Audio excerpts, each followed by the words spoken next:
चीन समर्थक सरकार आते ही नेपाल के बुरे दिन शुरू हो गए हैं। नेपाल के नए प्रधानमंत्री पुष्प कमल दहल प्रचंड ने पिछले साल 26 दिसंबर के दिन शपथ ली थी, यानी प्रधानमंत्री बने उन्हें अभी 1 महीना भी नहीं हुआ है। लेकिन नेपाल एक बड़ी मुश्किल में फंस गया है। कहना गलत नहीं होगा कि नेपाल तेजी से पाकिस्तान बनने की राह पर निकल पड़ा है। नेपाल के बारे में जो जानकारी सामने आ रही है वो भारत के लिए डराने वाली है। पाकिस्तान की तरह अब नेपाल पर भी FATF यानी फाइनेंशियल एक्शन टास्क फोर्स की ग्रे लिस्ट में आने का खतरा बढ़ गया है। नेपाल में अचानक FATF की एक टीम पहुंच गई, लेकिन आतंकवाद और आतंकवाद से जुड़ी फंडिंग पर नजर रखने वाली FATF की टीम नेपाल क्यों पहुंची? दरअसल कई बार ये जानकारी सामने आई है कि नेपाल में पाकिस्तान की खुफिया एजेंसी ISI काफी एक्टिव है।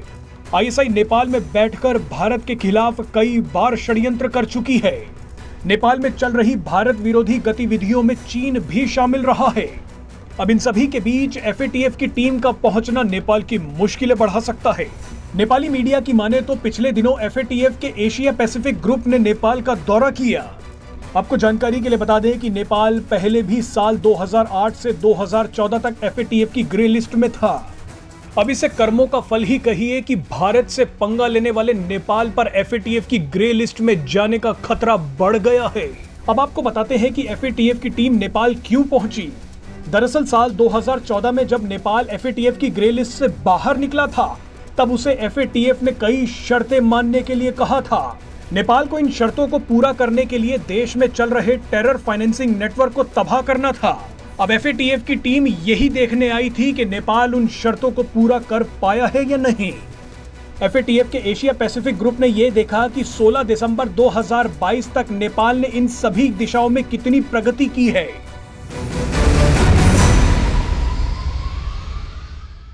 नेपाल में जोड़ तोड़ से बनी सरकार के सत्ता संभालने के बाद से ही एक के बाद एक मुसीबतें सामने आती जा रही हैं। फाइनेंशियल एक्शन टास्क फोर्स यानी FATF की नाराजगी नेपाल के सामने पैदा हुआ सबसे बड़ा संकट है। FATF ने नेपाल को चेतावनी दी है कि वो उसकी पिछली हिदायतों के बारे में बताए कि नेपाल ने उस पर कितना अमल किया। FATF पहले भी नेपाल को आर्थिक प्रतिबंध लगाने वाली ग्रे लिस्ट में डाल चुकी है।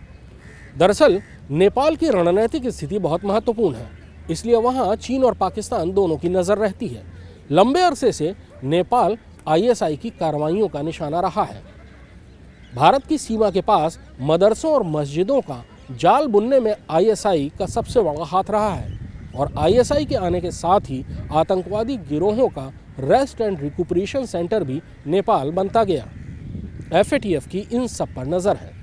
दूसरी तरफ चीन भारत तक पहुंचने के लिए नेपाल को अपना जरिया बनाना चाहता है और इसके लिए उसने नेपाल पर अपना पुराना आजमाया हुआ जाल यानी डेट ट्रैप फेंका है।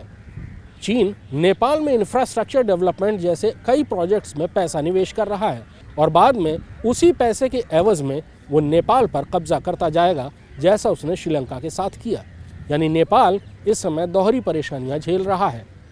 पाकिस्तान की तरफ से ISI और आतंकवादी गिरोहों की बढ़ती कार्रवाइयाँ और दूसरी तरफ भारत को अलहदा करने के लिए चीन के बढ़ते कदम जो नेपाल को धीरे धीरे आर्थिक गुलामी की तरफ धकेलेंगे। ऐसे में अगर FATF ने नेपाल पर आर्थिक प्रतिबंधों का रास्ता साफ किया तो इस मुसीबत से निकलना नेपाल के लिए बहुत मुश्किल हो जाएगा।